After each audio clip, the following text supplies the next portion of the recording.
সমুদ্র বন্দর ও নৌপথে পরিবহনের নিরাপত্তার অংশ হিসেবে চট্টগ্রাম বন্দর বহির্নোঙরে দিনভর বিশেষ মহড়া চালিয়েছে কোস্টগার্ড। এতে ব্যবহার করা হয় ড্রোন, মেটাল শার্ক সহ অত্যাধুনিক প্রযুক্তি। মহড়া চলাকালে বাণিজ্যিক জাহাজ থেকে চুরি এবং চোরাচালান দমনের পাশাপাশি উপকূলীয় অঞ্চলে নজরদারির কলাকৌশলও দেখানো হয়। গত এক বছর টানা অভিযানে সাগরে জলদস্যুতা রেকর্ড পরিমাণে কমেছে বলে দাবি কোস্টগার্ডের।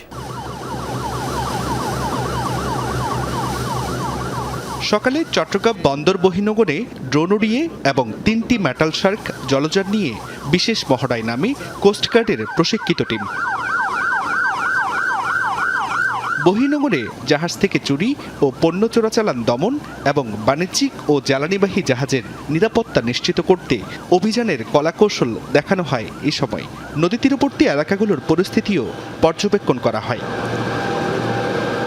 কোস্টগার্ড পূর্বজনের তথ্য মতে মহড়ার পাশাপাশি গত 1.5 বছরে প্রায় 1400টি অভিযানে মিলেছে সাফল্য।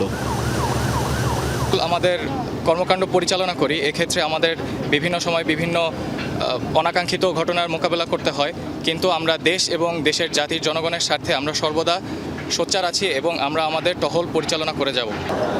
কর্মকর্তারা জানান, সাম্প্রতিক সময়ে জাহাজ থেকে জ্বালানি চুরি ঠেকাতে সাগরে নজরদারি বাড়িয়েছে কোস্টগার্ড।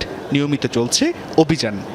কর্ণফুলী চ্যানেল থেকে শুরু করে আউটার অ্যাঙ্কারেজ বহির্নোঙর এলাকা যেটা আছে, পোর্ট লিমিট আছে, এইটার মধ্যে আমরা জাহাজ দিয়ে রাখছি। আমাদের বেশ কয়েকটা অ্যালং দ্য কোস্ট পুরোটার মধ্যে আমাদের বিভিন্ন স্টেশন এবং আউটপোস্ট আছে, সবখানে আমাদের জনবল আছে, এখানে আমাদের বোট আছে, প্রতিনিয়ত আমাদের পেট্রোল চলছে। তো এই সমস্ত পেট্রোলের মাধ্যমে, আমাদের জাহাজ মোতায়েনের মাধ্যমে আমরা কন্টিনিউয়াসলি অপারেশন করে যাচ্ছি।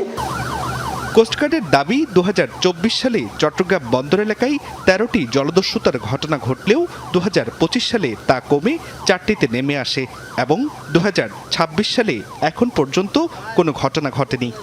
সামগ্রিক যে তৎপরতা আছে, প্রতিনিয়ত প্রতিদিন আমাদের 24/7 আমাদের অপারেশন চলতেই থাকে সমুদ্রে।